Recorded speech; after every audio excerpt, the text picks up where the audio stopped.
Merci. Je suis le professeur Amadou Garibou, je suis le directeur général de la recherche et de l'innovation au ministère de l'enseignement supérieur.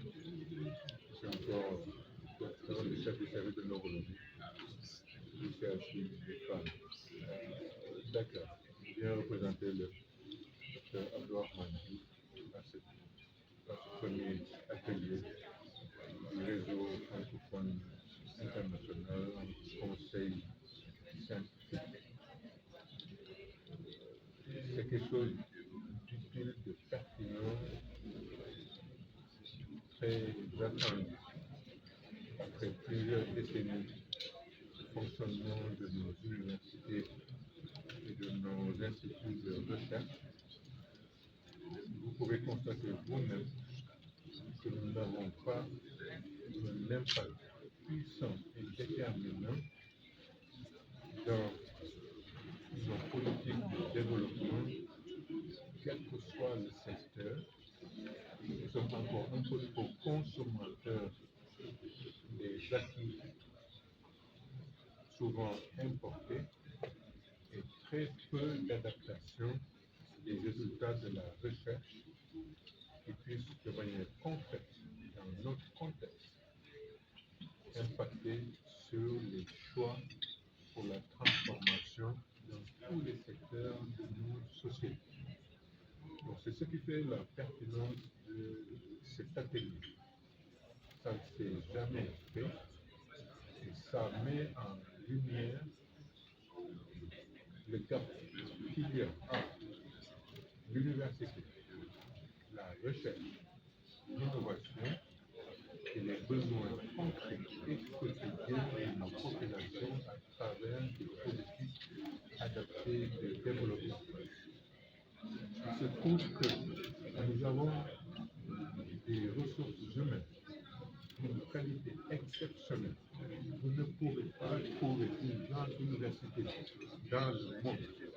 Vous ne trouverez pas un grand institut de recherche dans le monde où vous ne trouverez pas la diaspora africaine. Il y en a pas. Nous sommes partout et très appréciés. Et pourquoi cela n'a pas un impact dans nos propres pays en développement? Voilà la raison de cet atelier. Donc, les attendus qui ont été exprimés et que m'a demandé de transmettre au docteur Abdourahmane, ministre de l'Enseignement supérieur, de la Recherche et de l'Innovation, c'est de voir comment, avec nos partenaires venant de divers horizons, sur une initiative québécoise, comment faire que quand on a fini de faire des recherches dans des domaines précis, en faire des outils de connaissance à travers les populations. Et c'est là où vous, journalistes, vous avez un rôle fondamental à jouer. Il faudrait que nos journalistes soient un peu plus proches, ou bien que nous soyons plus proches de vous pour partager ce qui ressort. Chaque année, il y a des centaines de thèses, de mémoires qui sont soutenues dans toutes les universités publiques et privées du Sénégal et personne n'en a la moindre connaissance. Alors qu'il y a des choses que nous découvrons qui peuvent avoir même un impact sur la vie des gens. Est-ce que vous vous rappelez au plus haut sommet du Covid? Est-ce que vous vous êtes rendu compte de l'écoute extraordinaire?